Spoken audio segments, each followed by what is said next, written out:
Welcome, welcome sa bahay ni Kuya Mel. Welcome sa bahay ni Kuya Mel. Welcome sa bahay ni Kuya Mel. Sa palitson po, from Team Jackie, maraming salamat po. Ako lang nandirito. Representative. Walang PSM Boys.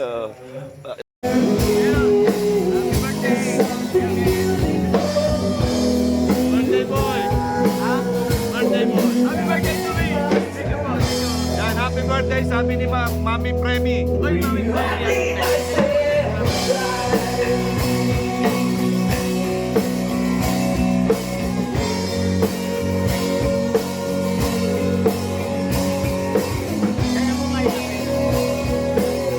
Magandang gabi po. Yan, meron tayong ambush interview ngayon. Yan, ang napapanahon.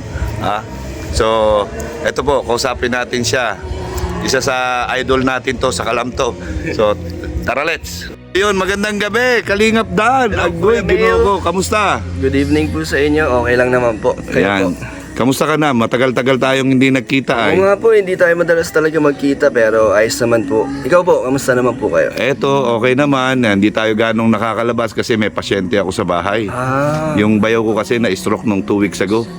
Yan siyempre, alagain na eh. Kayo po nagbabantay. Oo, kaming dalawang mag-asawa nagbabantay. Hindi rin ako makalabas kasi nga in case of emergency, yan wala naman ibang magmamaneho, ako lang. Saka hindi naman kaya din ng misis ko pagka kunyari, di ba, yung tatayo. So Yung talagang nandun lang po kayo? Oh, bantay talaga. Nurse. Bantay talaga. Nurse kumbaga. So, So, yun. Kamusta naman ang isang Kalingap Dan? ayos lang naman po, lumalaban pa rin sa hamon ng buhay. Ayan. Ano lang, tuloy lang. Siyempre, ganyan Diba? talaga. Ganun pa rin po. Yan, it's a tie. Ano lang, tuloy-tuloy lang naman po sa mga nangyayari sa buhay at marami pa ring blessings ang nangyayari. Yan, okay yan. Actually, marami ako naririnig pero hindi ko naman siya iniintindi, no? Kasi, siyempre, ikaw yan eh. Tapos, siyempre, yung mga umuusig sa'yo, hindi ko naman pwedeng pakialaman din. Alam mo na. Kaya, ang sa akin lang, basta maaayos din naman niya. Wala namang problema na hindi naaayos. At saka, isa sa challenge ng buhay natin yan. Salamat po. Diba? Yes, lahat naman po yung malalagpasan natin, yung mga pagsubok. Yan. Siyempre, kapwa ko Kalingap, nire-respeto ko yan. Salamat, Kuya May. May yan eh, may mga tamang pagkakataon na kailangan ka pumasok at hindi ka kailangan pumasok. Diba? Pero sa panahon na to, hindi ako papasok. Yan. Ako you po. gusto lang kita ma-interview ngayon dahil nga siyempre, hindi ka naman iba din sa akin, sa lahat ng K-Boys. Yan, isa ka sa madali kong malapitan. Yan, at talagang hindi ka ba yung kahit na sikat ka na. Ay, grabe, di naman po sumikat. Hindi, sabihin na natin sikat ka na, pero nag-level up ka na, pero hindi ka pa rin nagbabago. Ano naman po yun, lahat naman po yun ay may dahil po sa Kalingap yun, kila Kuya Val at kay Kalingap Rob, kaya wala po tayong parang karapatan para magmataas. Kasi Tama. syempre lahat yun ay, kundi dahil sa kanila, hindi po yun mangyayari sa atin. Oo, Pero kasi- di naman po talaga tayo sumikat talaga. Medyo nagkaroon lang tayo ng break yun. Ganun Ayan. po. Salamat. Oo. Kasi sa lahat ng mga nabigyan ng break, isa ka doon sa mga parang hindi tumaas ang ego. Wow, thank you po. Yan. Hindi ako pinupuna ko lahat yan pero hindi ko naman sinasabi, sinasarili ko lang. Yung kumbaga ba, ngayon sinasabi ko sa iyo kung ano yung nakikita ko sa iyo, kaya nga hindi ako nagbabago. Hindi kagaya nung iba, bago pa lang sumisikat, mas mataas pa sa langit. Nako. O, di ba? Pero ayun na, yun lang po talaga kasi yung siguro yung pagkatao ko. Kaya yan, salamat kung ganun po ang nakikita nyo sa akin. Saka hanga ako sa iyo dahil nagpapakatotoo ka sa sarili mo. Yan ang pinaka-importante sa lahat. Magaan daw po kasi pag totoo ka sa sarili mo. Parang Totoo yan. magaan po sa pakiramdam. Yung wala kang tinatago, 'di ba, na talagang totoo ka dahil sa paglingap tayo ay, Opo. 'di ba? Siyempre sa paglingap kailangan na maging totoo ka, alangan namang maging plastic ka sa lahat ng ginagawa mo. Yes po, kasi syempre may mga taong parang natatouch sa mga ginagawa natin. So, pinapakita lang din natin kung ano yung pagiging totoo natin sa harap o likod ng camera. Ayan ang Kalingap. Yes, yan ang kalingap. Diba? Talagang pagtulong-tulong talaga. Oo. Diba? Ganun po. Saka sabi nga, minsan nag-uusap kami mag-asawa, sabi ko, ano nangyayari kay Dan? Bakit ganyan? Tapos sabi ko, hindi, teka muna, sabi ko, wala akong karapatang manghimasok dyan. Sabi ko, kung ano man yung naging problema na yan, alam ko kayang-kaya ni Dan yan. Salamat. Yan. Ako kasi alam mo kung sino yung may mabuting puso. 'Di ba? Natatouch naman ako sa mga Hindi, totoo yan. sinasabi mo sa akin, Kuya Mel. Hindi, totoo yan kasi malalaman mo sa tao kung sino yung may mabuting puso. Kunyari, kagaya ako, pag nakita ako para akong barabado, para ako siga. 'Di ba? Pero hindi nila alam kung ano yung meron ako sa kalooban. Yung mga hindi nakakilala sa'yo, ganun siguro ang magiging tingin sa sinabi niyo po. Pero kung kilala ka naman, katulad ko, hindi ako magdadalawang isip, lapitan ka. Kaya kasi kilala kita na Kaya nga. mabait, malambot. malambot ang puso. Akala nila talaga masyado na ako matigas. Hindi nila alam marunong din ako umiyak. 'Di ba? Kaya lang siyempre tayo pagka lingap, siyempre sabi ko nga kung nataon lang noon na ganito ang sitwasyon na pinupuna lahat ng mga ginagawa, sabi ko baka napupuna ako noon. Ngayon siyempre hindi naman sa na ang sponsors natin may come and may go. 'Di ba? Pero okay lang.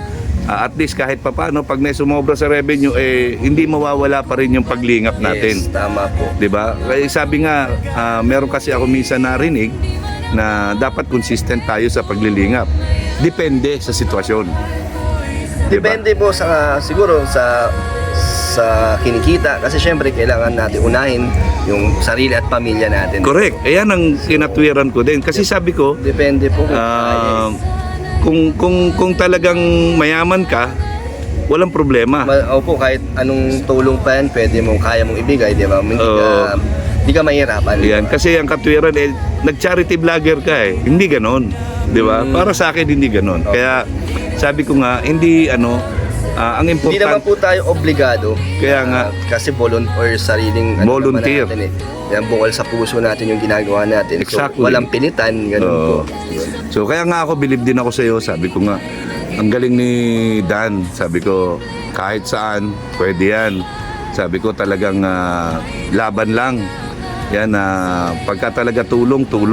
Yes po, Yan, salamat. yan ang nakikita ko sa iyo. Kaya nga sabi ko ibang klase tong tao na ito. Yan hindi ko malaman kung bakit meron pa ring mga tao na alam mo na.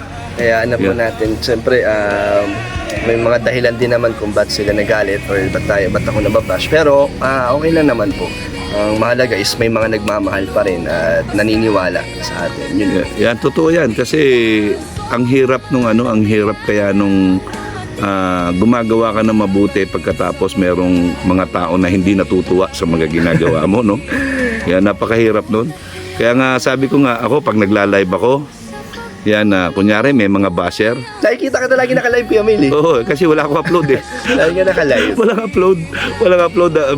Nagbabaka sakali na may mga pakulay para may pang-ayuda. And every time na magkakaroon ako ng feeding, yung mga pinapapremyo ko sa games ko sa mga bata, yan pinamimigay ko rin yun. Yung mga pakulay. Yung mga pakulay. Pagkatapos pag naka-scout ako, yung unang bigay ko na tulong, yun yung mga galing sa mga pakulay yun.